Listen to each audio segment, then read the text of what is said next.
আশা করি ভালো আছেন। আমার প্রাণ ঢালা শুভেচ্ছা, অভিনন্দন সবার জন্য। আজকে আমার আলাপের প্রসঙ্গ প্রশ্ন উত্তর পর্ব। প্রশ্ন উত্তর পর্ব এবং দুটো প্রশ্ন এসছে। একটি হলো ডলি বেগম, তার প্রশ্ন সে ছোট্টখাটো ফলের দোকান দেয়, সেখানে দিনের ভিতরে ৩-৪ বার চাঁদা আদায় করতে লোক আসে। আরেকটা হলো আমেনা বেগম, তার প্রশ্নটা অবশ্য রাজনৈতিক, মনে হয় রাজনৈতিক, যে এখন আমাদের দেশের অবস্থা কি হবে। আমেনা বেগমের প্রশ্ন একটু জটিল এবং কঠিন। আমেনা বেগমের প্রশ্ন, এখন আমাদের কি হবে। ডলির প্রশ্ন, সে তার একটা ফলের দোকান আছে, সেই ফলের দোকানে দিনের ভিতরে ৩-৪ বার চাঁদা নিতে আসে। তো শুরু করছি। বিদ্যুতের সমস্যা আছে, যেখানে থেমে যাবে বুঝবেন যে বিদ্যুৎ নাই। যাই ডলি বেগম, তারা তারা কিছু নাই, সর্বহারা। বাড়িটা ওনাদের ময়মনসিংহের মেয়ে, ময়মনসিংহের। তার বাবা ওই কারওয়ান বাজারে রাস্তার পাশে ফলের দোকান দিত, এবং জুলাই মাসে সেই জুলাই মাস থেকে আজও পর্যন্ত তার বাবা নিখোঁজ।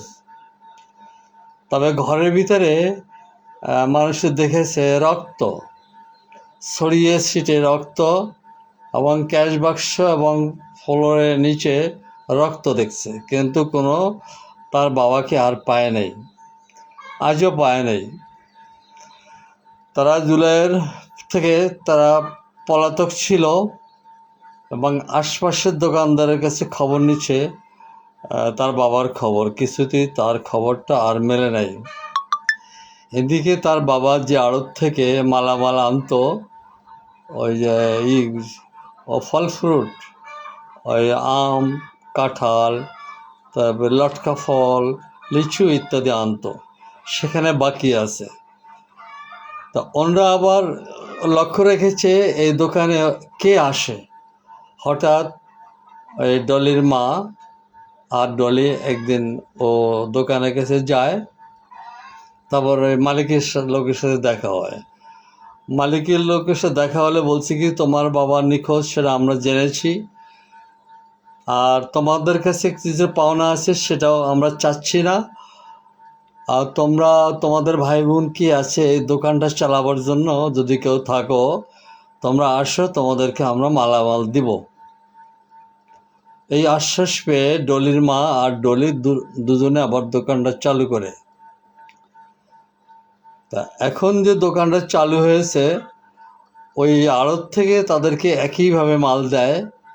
তো ওরা মহিলা মানুষ, আড়তে যাওয়া, মালামাল আনা একটু কঠিন হয়, তারপরেও এখন অভ্যস্ত হয়ে গেছে। এখন তাদের সমস্যা হচ্ছে কি, দিনের ভিতরে ৩-৪ বার চাঁদা নিতে আসে এবং হামকি ধমকি দেয়। এর ভিতরে গতকাল তার আগের দিন এসে চাঁদা চেয়েছে, চাঁদা বের কর, টাকা বের কর, আমাদের খরচ আছে। তো বলছি কি, ভাইয়া আমাদের তো এই বিপদ, তোমাদের বিপদ তোমাদের কাছে, আমাদের পার্টির খরচ আছে, আমরা ছাত্র দলের লোক। তো ওনাকে 50 টাকা দিয়েছে। একটু পরে আবার আরেক দল এসছে, তারা ওই একইভাবে চাঁদা চেয়েছে। ওই দিন বিকেলে আরেকটা দল এসছে, পেট থেকে রুক্ষ মেজাজ। তো বলছি কি, আমাদের সাধারণ ফলের দোকান, আমার বাবা নিখোঁজ, আমার বাবার লাশ পাইনি, দোকানের ভিতরে রক্ত দেখেছি, আর কিছু দেখি নেই। আপনাদের কি একটু দয়া হয় না? ওরা বলে তোমাদের দয়া তোমাদের কাছে, আমাদের পার্টির খরচ লাগে, চাঁদা দিবা। তিনবার চাঁদা নিতে আসছে। একবার ছাত্রলীগের সময়, আওয়ামী লীগের সময় ছাত্রলীগ এভাবে চাঁদা নিত, কিন্তু ছাত্ররা তখন কম ছিল। আওয়ামী লীগের সাঙ্গপাঙ্গ সমগ্র বাংলাদেশে এরা চাঁদা নিত। হাট ঘাট, বন্দর, গ্রাম্য দোকান, শহরের দোকান চাঁদা নিত। এটা আওয়ামী লীগের লোকেরা নিত। তখন ছাত্ররা ছাত্র নামে আসতো না। এখন জুলাই বিপ্লব পরে যে সমস্ত চাঁদাবাজি করে সবাই ছাত্র দল ব্যবহার করে, এবং তারা সবাই ছাত্র, দেখতেও ছাত্রের মতো দেখায়। দু একটা ছাত্রের মতো মনে হয় না। ওই ডলি বলল, ভাইয়া এরা সবাই তো ছাত্র, দেখলে বোঝা যায় এরা ছাত্র, কিন্তু আমাদের এখন পথটা কি, আমরা এখন কিভাবে বাঁচব? চাঁদাবাজ এটা সকল সময় পালাক্রমে যখন যে দল ক্ষমতায় আসে, তখন তার সমর্থক গোষ্ঠীকে সবাইকে তো আর চাকরি দিতে পারে না, সবাইকে দেশটাকে লিজ দিয়ে দেয়। হাট বাজার, রাস্তাঘাট, ওই বাস টার্মিনাল, রেল, এগুলো দলীয় লোকদেরকে লিজ দিয়ে দেওয়া হয়, অলিখিত লিজ। এবং ফুটপাত, এবং আমি বিশেষ করে ঢাকার ফুটপথ, ফার্ম গেটের ব্যবসাবার, শনি এগুলোর ব্যবসাবার, এগুলো আমি জানি। ওখানে লাইনম্যান থাকে এবং পুলিশ সহযোগিতা। আমি এমন এক লাইনম্যানের সাথে আমার পরিচয় ছিল, সে বলছে কি সন্ধ্যার ভিতরে এত টাকা দিতে হবে নেতাকে। নেতা এত টাকা তার লাগবে কেন? ওই নেতা বলছে কি তার না, একদম সচিবালয় পর্যন্ত টাকা যাবে। কাজে চাঁদা পরিচালিত হয়, চাঁদাবাজ বা রোডঘাটে যে ফুটপাতের দোকান বসে, এসব পরিচালিত হয় রাষ্ট্রের উচ্চ পর্যায়ের থেকে। এবং নিম্ন পর্যায়ের যে 5 টাকা 10 টাকার চাঁদা, এগুলো ভাগ হতে হতে নেতা এবং পুলিশরাই এটা গাইড করে বেশি, অনেক সময় পুলিশ আর লাইনম্যান। তো এই হচ্ছে একটি দেশের সামাজিক রাজনৈতিক অবস্থা। এর উপরে আমি বেশি কথা বলতে চাই না। আমেনা বেগমরা বা সমস্ত ব্যবসায়ী দোকানদাররা, ফুটপাতের ব্যবসায়ীরা, অবশ্য ফুটপাতটা উন্নত দেশে নাই, এটা বাংলাদেশে আছে। এখন এটা তো সমাধানের কঠিন পথ আছে, কঠিন পথ না, সহজ পথ আছে।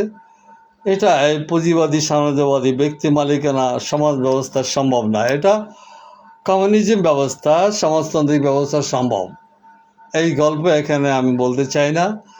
এখন আসি আমেনা বেগমের প্রশ্ন, দাদা এখন আমরা কি করব? যাই হোক, আমাদের ডলি যে আমাকে ফোনে আমার সাথে সংযোগ করে কথা বলার সময় ডলি বলছে, দাদা আপনার সমস্ত ভিডিও আমি দেখি, আপনি গরিব সর্বহারাদের কথাই বলেন, এই জন্য মনে পড়লো যে নালিশটা আপনার কাছে দেই। তাছাড়া নালিশ করার এদেশে কোনো জায়গা নাই। দিনের ভিতরে 3-4 দফা চাঁদা নিতে আসে। আমি ওখান থেকে আপনার সাথে যোগাযোগ করছি। দাদা আমার নাম ডলি। আপনি ফেসবুকে, তারপর ইউটিউবে যে সমস্ত বক্তব্য দেন, ওইগুলো আমি সব দেখে আসছি। প্রায় শতাধিক আপনার দেওয়া ভিডিও আমি দেখেছি, তাই নালিশটা আপনার কাছে জানাচ্ছি। তাছাড়া নালিশের আর কোনো জায়গা নাই। যাই এ হচ্ছে ডলির সাথে আমাদের সঙ্গে এভাবে। আমেনা বেগমও ঠিক সেভাবে, জানি না কী উপায়ে আমার সাথে ফোনে আলাপ করছে। এবং তার প্রশ্ন, এখন আমরা কি করব, দেশের অবস্থাটা কি, এটা একটা রাজনৈতিক প্রশ্ন। আমরা 71-এর পরেই আমাদের আলোচনার সমালোচনা বেশি সামনে আসতেছে। আমরা এই যে এরশাদ, জিয়া, এই সমস্ত সময় আমরা এতটা চাঁদাবাজ বা তাদের বিরুদ্ধে এত ক্ষিপ্ত কোনো আন্দোলন দেখি নেই। এরশাদের বিরুদ্ধে, জিয়ার বিরুদ্ধে মারমুখী ক্ষিপ্ত আন্দোলন দেখি নেই। আওয়ামী লীগের সময়, হাসিনা বেগমের সময় আন্দোলনটা ক্ষিপ্ত হয়, তীব্র হয়, ক্ষিপ্ত হয় এবং রক্তক্ষয়ী হয়। হাসিনাকে দিল কি ফেসিবাদ, কিন্তু আইয়ুব খান কি ছিল, এরশাদ কি ছিল, এইসব নাই। জামাত কি ছিল, এইসব নাই। ফেসিবাদ একেবারে দেশের ছোট বড় আপামর মানুষের কাছে কি ফেসিবাদ তাড়াও। এই ফেসিবাদ তাড়াতে যে বেশ কিছু দল একেবারে জোটবদ্ধ হইয়া, আমি প্রেস ক্লাবের সামনে দেখেছি জোটের যে সমস্ত নেতা, মাহমুদুর রহমান মান্না, জোনায়েদ সাকি, বিপ্লবী ওয়ার্কার্স পার্টির ওই ভদ্রলোকের নামটা এই ভুলে গেলাম, এরকম অসংখ্য মানুষ, এই যে মানবতাবাদী বদরুল আলম সহ অনেক মানুষ ফেসিবাদ তাড়াও।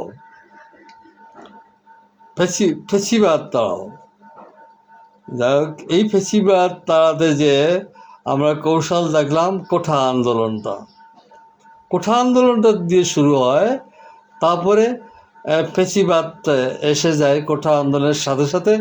এবং যখনই ফেসিবাদ এলো তখনই মাহমুদুর রহমান মান্না, জোনায়েদ সাকি, ওই ওয়ার্কার্স পার্টির সাইফুল্লাহ, আরও অনেক, আমি প্রত্যেককে চিনি এবং প্রত্যেকের রাজনৈতিক পরিচয়ও আমি জানি।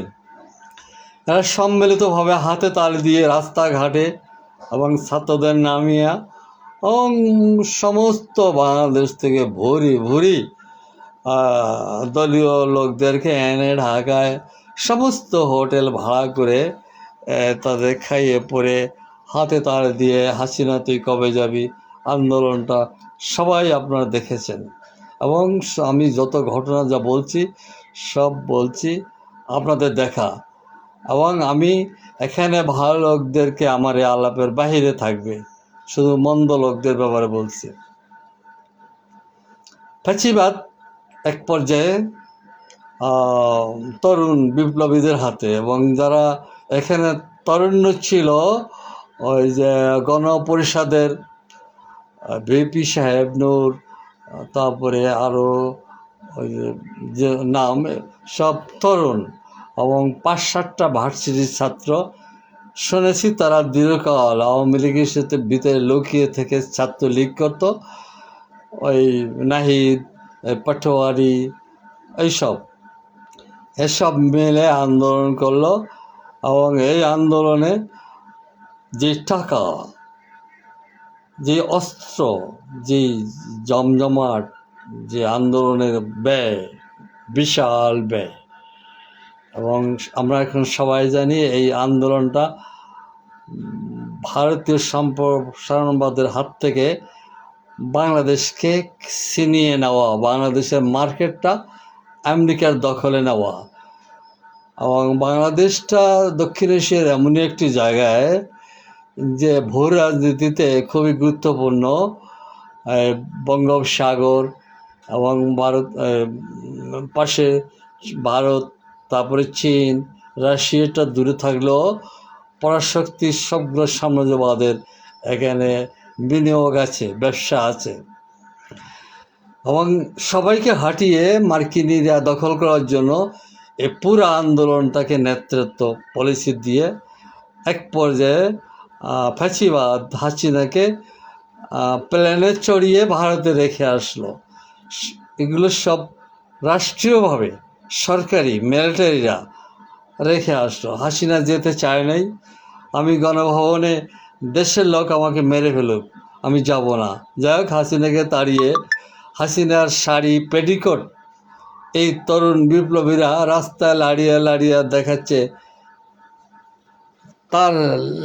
তার যে ব্লাউজ, শাড়ি, পেটিকোট, আরও কত কিছু লুটপাট, অগ্নিসংযোগ, মেট্রো রেল, আর টেলিভিশন শুরু করে রাষ্ট্রীয় সম্পত্তি এবং বঙ্গবন্ধুর প্রতিমা ভাঙ্গা, অনেক, এগুলো আপনাদের জানা আছে, আমি এখানে কথা বাড়াবো না। ওই আমেনা বেগম যেটা বলছে, এখন আমাদের অবস্থা কি? এখন আমাদের অবস্থা তখন ফেসিবাদের বিরুদ্ধে, এর আগে এইভাবে ফেসিবাদ কথাটা আসে নাই, যেভাবে আওয়ামী লীগের সময় এসছিল। ফেসিবাদের যে সমস্ত নেতারা এখানে একত্রে হয়েছিল, এক জায়গায় দাঁড়িয়ে ফেসিবাদ বিরোধী নিন্দা এবং আক্রমণাত্মক কথাবার্তা বলতো, এরা সব আওয়ামী লীগ থেকে বিতাড়িত এবং আওয়ামী লীগের ছাত্রলীগের ভিতরে লুকিয়ে থাকা এই বর্তমান 4-5টা নেতা, 4-5টা ছেলে, যাদের 71-এর পরে জন্ম হয়েছে, 71 দেখে নাই, 2-1 জন আছে 71 দেখেছে। তো এই যে বর্তমান যে নেতৃত্ব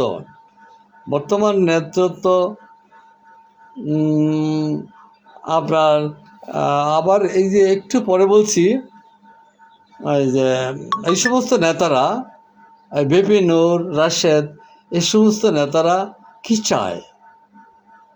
প্রত্যেকটা নেতার চাওয়া পাওয়া আমরা বুঝে ফেলেছি। এরা প্রধানমন্ত্রী হতে চায়, রাজনীতিতে জাতির জনক হতে চায়, এইটা আর কিছু না। দেশ কি, দেশের সমস্যাটা কি, এইগুলো নিয়ে এদের মুখে কোনো সময় কোনো কথা শোনা যায় না, শুধু ফেসিবাদ। উন্নয়নের কোনো পরিকল্পনা বা তাদের যে ম্যানিফেস্টো, এইসব এদেশের লোক জানে না। এবং সকালে এক কথা, বিকেলে আর এক কথা। আর এই তরুণ নেতারা, এদের কোনো অভাব নেই। আর এদের ইতিহাস, এরা কোথার বাড়ি, সবাই ছাত্র, এটুকুই জানা, এর বেশি জানা নাই। এখন এদের রাষ্ট্রীয় প্রোটোকলে থাকে, ধন দৌলত, টাকা পয়সা ইত্যাদির অভাব নেই, এবং চাঁদাবাজি থেকে শুরু করে সব উপায়ে এই নেতারা প্রচুর অঢেল টাকার মালিক। ওই গোয়েন্দা বিভাগের হাতে অনেক রিপোর্ট যাচ্ছে, এরা নাকি ওই 17 বছরে আওয়ামী লীগের এক নেতা যে লুটপাট করেছে, যে টাকা জমিয়েছে, এই নেতারা নাকি এই 6 মাসে তাদেরকে পিছিয়ে ফেলে দিয়েছে, এত সম্পত্তি এই ছাত্রদের। এবং এরা প্রায় অবিবাহিত। এই ছাত্ররা সকালবেলা এক কথা বলে, বিকেলবেলা আর এক কথা বলে, এবং বিভিন্ন দেশে ছুটে যেয়ে গোয়েন্দাদের সাথে সংযোগ করে তাদের পরিচয়টা দেয়, আমরা বাংলাদেশ থেকে এসেছি, আমরা বাংলাদেশের নেতা, আমরা ছাত্র রাজনীতি করি, আমরা বাংলাদেশের নেতৃত্ব দিচ্ছি। এইসব পরিচয় এরা বিদেশে দিয়ে ঘুরে খায়। এদের ভিতরে কেউ বলছি, কেউ মুখে আমি শুনেছি, নাম বলবো না, যে হাসিনাকে ফ্যাসিবাদ বলছে। এরা সবাই সকালে ফ্যাসিবাদ বলছে, বিকেলে বলছে হাসিনা আমার মায়ের মতো, হাসিনার কাছে গেলে আমার মায়ের ঘ্রাণ পাই। এরা কত নিচু মনের মানুষ। ওই প্রধানমন্ত্রী হতে হলে কি করতে হয়, কোথায় কার পা চাটতে হয়, কাকে তেল মালিশ করতে হয়, এবং দুনিয়ার কোথায় গেলে তারা নেতা হিসেবে স্বীকৃতি পায়, এই হলো এদের মাথা ভরা কাজ এই একটাই। সকালে ফেসিবাদ বলে, বিকেলে বলে হাসিনা বেগম আমার মায়ের সমতুল্য, তার থেকে আমার মায়ের ঘ্রাণ পাই। এগুলো তো প্রকাশ্যে বলেছে, আপনারা হয়তো বা কেউ জানেন, আমি এগুলো নিজে শুনেছি। কাজে তেল মালিশ তো এটা একটা ইতিহাস আছে, মির্জাফরি করার তো একটা ইতিহাস আছে। কাজে ওই বাদশাহীর থেকে বাঁশজেলায় এই সুবিধাবাদী, এই বিশ্বাসঘাতক, এই সুবিধাবাদীদের পিতামহই ঘুষখোর, চোর। আমাদের রাজনীতিতে যারা আমাদের পিতামহ, আমাদের যারা মুরব্বী, প্রত্যেকের বাড়িতে রিলিফি টিন পাওয়া যায়, প্রত্যেকের বাড়িতে সরকারি সম্পত্তি পাওয়া যায়। এমনকি সাইফুর রহমান, অর্থমন্ত্রী সাইফুর রহমানের সিলেটের বাড়িতে, তার বাড়িতে যে প্লান্টেশন, তার বাড়িতে যে গাছগাছা লাগিয়েছে, সব সরকারি চারা, সরকারি গাছের চারা। কাজী এই যে বর্তমান হালে যে সুবিধাবাদী, যে রাজনৈতিক ডজন ডজন নেতা বেরিয়ে আসছে, এদের পিতামহরাও এই ছিল। কাজী বাঁশের ঘর থেকে তো বাঁশ বেরোবে। মীর জাফরের ঘরে কি সাধু দরবেশ জন্মে নেয় না, এগুলো বিজ্ঞানের কথা। বিচ্ছিন্ন কোনো ঘটনা হতে পারে, আমার জানা আছে, বলবো না। বিচ্ছিন্ন, খুবই নিন্দনীয় লোকের ঘরে খুব ভালো লোক জন্ম হয়, এটা বিচ্ছিন্ন। কিন্তু একটা একটা সহজ কথা, মীর জাফরের ঘরে বা মীর জাফরের দেশে জন্ম নেবে মীর জাফর। এখন আমেনা বেগম যে আমাকে প্রশ্ন করছে, সেই প্রশ্নের উত্তর দিয়ে আমি অনেক প্রাসঙ্গিক অপ্রাসঙ্গিক কথা বলে যাচ্ছি। আমেনা বেগমের কথা ছিল এখন আমাদের কি হবে। আমি এই সমস্ত কথা দিয়ে আমেনা বেগমের উত্তরটা দিচ্ছি যে এখন আমাদের কি হবে, এখন আমাদের কি হবে। পুরা সাম্রাজ্যবাদ এবং তাদের লোকাল দালালদের দ্বারা এই দেশের যত কিছু ঘটনা দেখছেন সবই লোকাল দালালদের দ্বারা হচ্ছে। এবং এই বর্তমান যুগে একটা নূতন কৌশল, যুবক, ছাত্র, টোকাই, ছিনতাইকারী, এই যে জঙ্গি, এসব তাদের রাজনীতিতে ইনভলভ করে, এদেরকে লালন পালন করে এদেরকে সামনে রাখে। কাজে এই যে সাম্রাজ্যবাদের শত্রুরা যে কাজটা করছে সেটা যে শত্রু মাত্র শত্রু পাঠানো, জবাই হচ্ছে, বলি হচ্ছে সাধারণ ছাত্র টোকাইরা, এর বেনিফিশিয়ারি হচ্ছে সাম্রাজ্যবাদের লোকাল দালালরা। এটা পুরা সাম্রাজ্যবাদ, দুনিয়াটা সাম্রাজ্যবাদী নেটওয়ার্কের ভিতরে। কাজে এই দেশে যাহা কিছু ঘটছে এগুলো সবই সাম্রাজ্যবাদের পলিসিতে ঘটছে। এই যে আমেরিকা বলতেছে কি যে আমরা বুঝতে ভুল করেছিলাম। এই 2 বছর আগে বিলিয়ন বিলিয়ন টাকা দিয়া বাংলাদেশে হত্যাযজ্ঞ চালিয়েছে এবং ফ্যাসিবাদের নাম দিয়ে এদেশে অরাজকতা করেছে। এই আমেরিকাই আবার ট্রাম্পের বিশেষ উপদেষ্টা জর্জিও গোর একেবারে বিকেলে এসে সব পাল্টে দিচ্ছে, এশিয়ার দক্ষিণাংশের রাজনীতি চেঞ্জ করে দিচ্ছে। হাসিনা দেশে আসবে, হাসিনার কি সেই শক্তি আছে? অথচ শেষে আসবে, দিন তারিখ ঘোষণা। এবং এই যে গোর সাহেব আমাদের দেশের পররাষ্ট্রমন্ত্রী, আমাদের দেশে যে নব্য ওই যে নাবালক প্রধানমন্ত্রী, এদের সাথে আলাপটা সব কমপ্লিট, ডিসেম্বরের ঘোষণা দিছে। একটা কথা আছে, শুভ কাজ তাড়াতাড়ি করে ফেলান ভালো। এখন আমাদের প্রধানমন্ত্রী, সাবেক প্রধানমন্ত্রী হাসিনা বেগম, সে ডিসেম্বরের কথা বলেছিল বটে, কিন্তু আমাদের দেশের দিকে তাকালে মনে হয় যেন কি ডিসেম্বর না কালকেই এসে যাক, হাসিনা বেগম কালই এসে যাক। এখন ডিসেম্বর না তার আগেই কি এসে যায় কিনা। তো এই যে সরকারের যে ইউনূস সাহেবের পাতানো, ইউনূস সাহেবের যে রেখে যাওয়া তার সন্তানেরা, তারা কম্পিত, তাদের কি হবে? খলিল সাহেবের কি হবে? খলিল সাহেবদের কিছু হবে না। যেমন বর্ষাকালে বিল শুকিয়ে গেলে বা বিল শুকাবে যখন, তখন বড় মাছ টের পায়। বিলের বড় মাছগুলো আগেই ওই বিল থেকে বেরিয়ে খাল নাল দিয়ে সাগরে চলে যায়। কাজে এদেশের সুবিধাবাদী দুরন্ত টাউটরা, সাম্রাজ্যবাদের দোসররা আগেই চলে যাবে। চুনাপুঁটি অর্থাৎ দেশের ভিতরে যারা থাকবে তাদের ঘেঁটিগুলো খেতে হবে। তাদের অবস্থা কি হবে? এখন আমাদের দেশের রাজনীতিটা তো প্রতিশোধমূলক রাজনীতি। প্রতিশোধমূলক রাজনীতি কোনো সুফল বয়ে আনে না। মানুষ ভুল করে ক্ষমা করে দিতে হয়, কতগুলো ভুলের আবার ক্ষমা হয় না। হাসিনা যদি এই চিন্তা নিয়ে আসে আমি সকলকে বুঝিয়ে দিব, সেটা আর একটা ভুল। এটা একটা রাজনৈতিক দ্বন্দ্ব সংঘাত। এখানে জয় পরাজয় হয়, জয় পরাজয়ের সাধারণ ক্ষমা হয় এবং জনগণের দাবি অনুযায়ী কিছু বিচারও হয়। কিন্তু আমরা দেখছি কি, এবং আওয়ামী লীগের বিভিন্ন লোকের কথার ভাব মোশনে বোঝা যাচ্ছে কি, কিচ্ছু রাখবে না।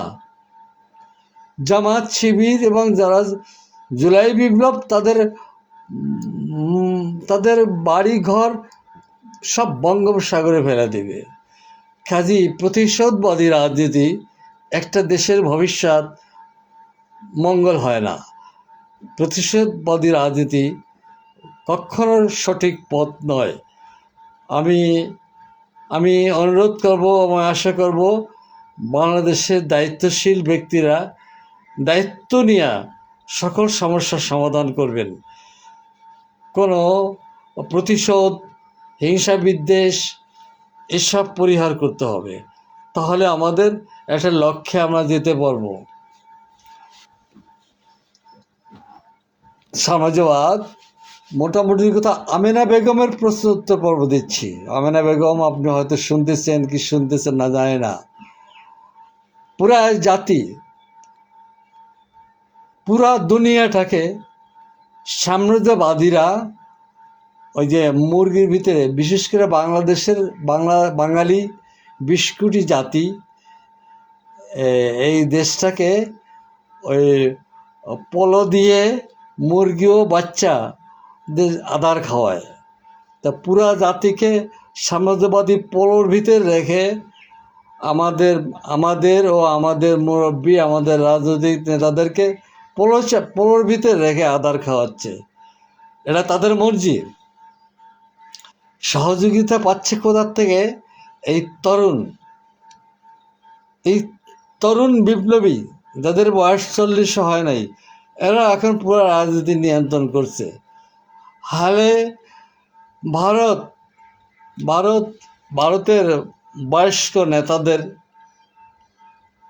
এদেশে আগমন ঘটতেছে এবং ভারতের রয় প্রধান, ভারতের স্বরাষ্ট্রমন্ত্রী, ভারতের দিগ্বিজয়ী নেতাদেরা যে হুকুম দিচ্ছে তাই আমাদের পালন করতে হচ্ছে।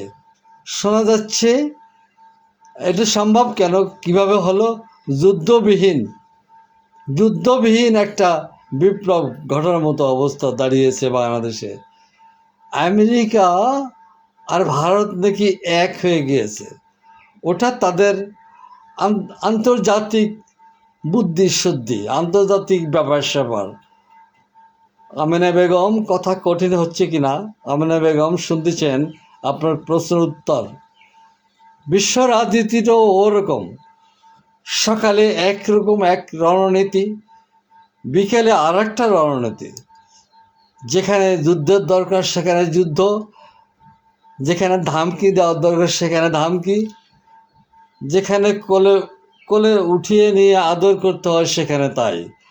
আন্তর্জাতিক পলিসিটা যেভাবে সকালবেলা একরকম, বিকেলবেলা আর এক রকম, আমাদের দেশের রাজনীতিরও ঠিক সকালে একরকম, বিকেলে আর এক রকম। সমস্যাটা এখানে জটিল। এখান থেকে বেরিয়ে আসতে হবে। বেরিয়ে আসার কোনো বুর্জুয়া সাম্রাজ্যবাদী ব্যবস্থায় বা অতীতে তালুকদারি ব্যবস্থায়, সামন্তবাদী ব্যবস্থায় কোনোদিন সমাধান হয় নাই। আজও সাম্রাজ্যবাদী যুগে বুর্জুয়া ব্যবস্থায় এটার সমাধান হবে না। প্রতিটি মানুষ অর্থনৈতিক জীব, প্রতিটি দেশ অর্থনৈতিক দেশ, দুনিয়া একটা অর্থনৈতিক জীব। কাজেই পুঁজিবাদী লাভ লোকসানের ব্যাপার, মুনাফার ব্যাপার। পুঁজিবাদ কখনো মানুষ দেখে না, মানুষের কল্যাণ দেখে না, প্রকৃতিকে দেখে না, সুন্দর দেখে না, দেখে মুনাফা। আর মুনাফা করতে তার যা লাগে সে তাই করে। আর পুঁজিপতি দালালদেরকে আমরা নিন্দা করে যাচ্ছি, সমালোচনা করে যাচ্ছি, ওইটা তাদের গায়ে লাগে না। যেমন একজন দেহ ব্যবসায়ী, বেশ্যাকে যদি বেশ্যা বলা হয়, ওই বেশ্যারা বলে, দাদা আমাদের বেশ্যা বললে আমাদের শরম লাগে না, আমরা খাবো কি করে, আমাদের তো এটাই করে খেতে হয়, দেহ আছে, দেহ সেল দিয়ে দেহ বিক্রি করে খেতে হয়। অনুরূপভাবে বুর্জুয়া বা সাম্রাজ্যবাদী ব্যবস্থাটা ঠিক সেরকম, তাদের গাল দেন আর যাই করেন তাতে তাদের কিছু আসে যায় না। তাদের বিশ্ব বাণিজ্যিক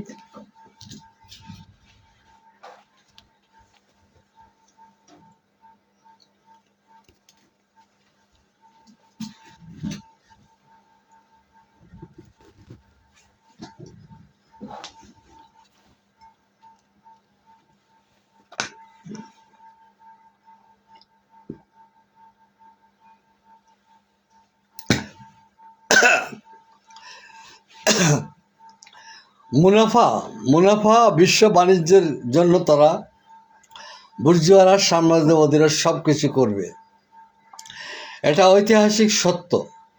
এখন এটাকে এখান থেকে বেরিয়ে আসার পথটা কি? বেরিয়ে আসা একটু পরে বলছি। আমিনা বেগম, আপনার প্রশ্ন ছিল আমাদের এখন কি অবস্থা হবে। এটা আমি বুঝিয়ে নিয়েছি দেশের সার্বিক অবস্থা থেকে আপনার ভিতরে এই কথাটা আসছে। আর ডলি প্রশ্ন করছিল আমাদের ছোট্ট দোকানে, ফলের দোকানে 3-4 বার লোকেরা চাঁদা নিতে আসে। দুটা প্রশ্নের উত্তর দিচ্ছি। আমি আমেনা বেগমের প্রশ্নটা আলাপ করছি। তা বিশ্ব ব্যবস্থায় আপনার ওই আমাদের দেশের বালক বালিকারা, অর্থাৎ রাজনৈতিক নেতারা, আমাদের দেশের রাজনৈতিক নেতারা ঘুম থেকে উঠে একের পর এক ওই জুলাই বিপ্লবীদের ভাষণ শুনতে হয়, তাদের আদেশ শুনতে হয়, তাদের ধামকি হামকি শুনতে হয়। আর বুর্জুয়াদের যে বয়স্ক ইউনুস সাহেব সহ অন্যান্য, তার ভিতরে একজন আছে আসিফ নজরুল, তারপরে মাহমুদুর রহমান মান্না, জুনায়েদ সাকি, ওয়ার্কার্স পার্টির শফিউল্লাহ, এরা এখন চুপ। এরা সাম্প্রসারণবাদ অধিপত্যবাদকে তাড়িয়ে দিয়েছে। খরচটা কোথার থেকে পেয়েছেন? কোন শক্তি জোরে আপনি এটা করেছেন? এটা আমি বহুবার বলে আসছি, সাম্রাজ্যবাদের যুগে দেশের সরকার উৎখাত করা মানে স্বামী পাল্টানো। কাজে এটা প্রভু পাল্টানো। ওই যে সব মহিলাদের স্বামীর ঘরে ভাত রান্না করতে হয়, স্বামীর হাতের কেলগুতা খেতে হয়। আজকে আধিপত্যবাদের সরিয়ে দিয়ে আমরা আমেরিকার গোলামি করতেছি। এদিকে আমাদের তেল ফুরিয়ে যাচ্ছে। বাজারের দিকে তাকান, বাজারে ব্যাগ কিছু না কিনে ফিরে আসছে। সবজি, করলা, বরবটি, ঢেঁড়স, পুঁই শাক প্রচণ্ড দাম। মাছের কথা বাদই দিলাম। সন্ধ্যার পরে বিদ্যুৎ থাকে না, দিনের ভিতরে অধিকাংশ সময় বিদ্যুৎ থাকে না। ওই যে রূপপুর পারমাণবিক যে বিদ্যুৎ, এটা বন্ধ হয়ে যাচ্ছে। 18,000 কোটি টাকা দেনা আছে। এর ভিতর দিয়ে হঠাৎ আবার তারেকের কাছে নোটিশ আসছে, তারপরে বাংলাদেশের পররাষ্ট্র মন্ত্রী খলিলের কাছে নোটিশ আসছে। নোটিশ কি? আমেরিকার প্রেসিডেন্ট জর্জিও গোর বলছে হাসিনা বেগম আসবে, তোমরা সব কিছু তার নিরাপত্তার জন্য রেডি করো। এখন তার মুরব্বী, তার বাবা, খলিলের বাবা, তারেকের বাবার হুকুম পালন না করলে তো চাকরি থাকবে না। পুরা দুনিয়া, বাংলাদেশ আমেরিকার চাকরি করে। স্বাধীন সার্বভৌম রাষ্ট্র এবং ফ্ল্যাগ একটা ফাঁকিবাজি। সব আমেরিকার চাকরি করে। সেনাবাহিনী, পুলিশ, সংসদ, পার্লামেন্ট সব আমেরিকার চাকরি করে। এরা মেনে নেবে, মেনে না নিলে এদের চাকরি থাকবে না, এমনকি এদেরকে হত্যা করে ফেলবে। ওই যে যাদের নাম বলে আসছে একদিন, দরকার মতো এদেরকে হত্যা করে ফেলবে। সাম্রাজ্যবাদী ব্যবসা, মুনাফা বড় জিনিস। ব্যবসা আর মুনাফার কাছে জানমাল ইজ্জত কিছুই না। ব্যবসা মুনাফা, যেমন ওই যে একজন দেহ ব্যবসায়ী বলল, আমরা বাঁচবো কীভাবে? আমার দেহ বিক্রি করতে হবে, আমার ব্যবসা বিক্রি করতে হবে। আপনি নিন্দা করেন, গালি দেন, ও কিছু আমাদের ব্যবসা বন্ধ হবে না। সাম্রাজ্যবাদী ব্যবসা বন্ধ করতে হবে কি করে? আমেনা বেগম, আপনার প্রশ্ন ছিল দেশের অবস্থা কি? হ্যাঁ, এই প্রশ্নের উত্তর একটাই, সমাজ সবসময় বিজ্ঞান, সায়েন্স, পদার্থবিজ্ঞান, বায়োলজি বিজ্ঞান, কেমিস্ট্রি বিজ্ঞান, যেভাবে ওই বিজ্ঞানগুলো ঠিক ঠিক সেইভাবেই সমাজ একটা বিজ্ঞান। কাজী এতকালের সমাজ ব্যবস্থা দ্বান্দ্বিক ঐতিহাসিক বস্তুবাদের আলোকে কোনো সমাজ পরিচালিত হয় নাই। দ্বান্দ্বিক বস্তুবাদের আলোকে 18 শতকে কার্ল মার্কস দ্বান্দ্বিক ঐতিহাসিক বস্তুবাদ, তার মাধ্যমে আমরা পাই, এবং এটা প্রমাণিত বৈজ্ঞানিক সত্য। এটা কার্ল মার্কসের মাথার থেকে আবিষ্কার না। সমাজের মানুষ আর মানুষের সম্পর্ক এবং মানুষের উৎপাদিত দ্রব্য সামগ্রী ইত্যাদি নিয়ে সমাজ বিজ্ঞান এবং মানুষের সৃষ্টি যে উদ্বৃত্ত সম্পদ, সারপ্রাইজ ভ্যালু, এটার মীমাংসা পৃথিবীর কোনো অর্থশাস্ত্রবিদ দিতে পারে নাই। উদ্বৃত্ত মূল্যর সমাধান কার্ল মার্কস দিয়েছে, মার্ক্সবাদে পাওয়া যাবে। কাজে সমাজটাকে যতকাল আমরা বাপবাদী আন্দাজ করে এবং বিধির উপরে ভরসা করে আমাদের দেশে পার্লামেন্টে দোয়া দুরূদ পড়ায় হয়। বাজেট ঘোষণার আগে মুন্সি মৌলভী সাহেবকে দিয়া সূরা ফাতিহা পাঠ করা হয়। আবার বলে এত লোক মারা গেছে, বলো আল্লাহ লিয়ে গেছে। এইসব কথা আমরা শুনে আসতেছি। কাজী সমাজ একটা বিজ্ঞান। এই বিজ্ঞান মাফিক সমাজে প্রথমেই এসছে রাশিয়ায় কমিউনিস্ট ব্যবস্থা, সমাজতান্ত্রিক ব্যবস্থা।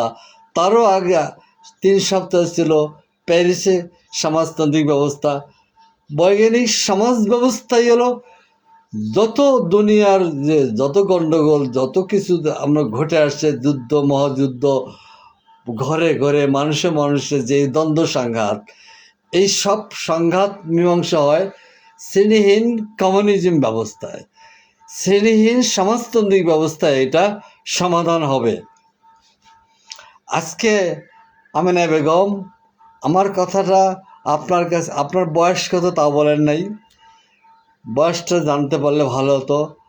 তারপর ডলি বেগম, আপনিও আপনার বয়সটার কথা বলেন নাই, আপনারা কোন বয়সী মানুষ জানি না। তা আসমা বেগম, বৈজ্ঞানিক সমাজ ব্যবস্থা, এটা আপনি যে প্রশ্ন করেছেন আমাকে যে এখন আমাদের কি হবে, এখন আমাদের বৈজ্ঞানিক সমাজ ব্যবস্থায় সব সমাধান হবে। হাসিনা বেগম ফিরে এসে সমাধান দিতে পারবে না, বা পৃথিবীর কোনো দেশের ভালো আদর্শবাদী কোনো নেতা এসেও সমাধান দিতে পারবে না।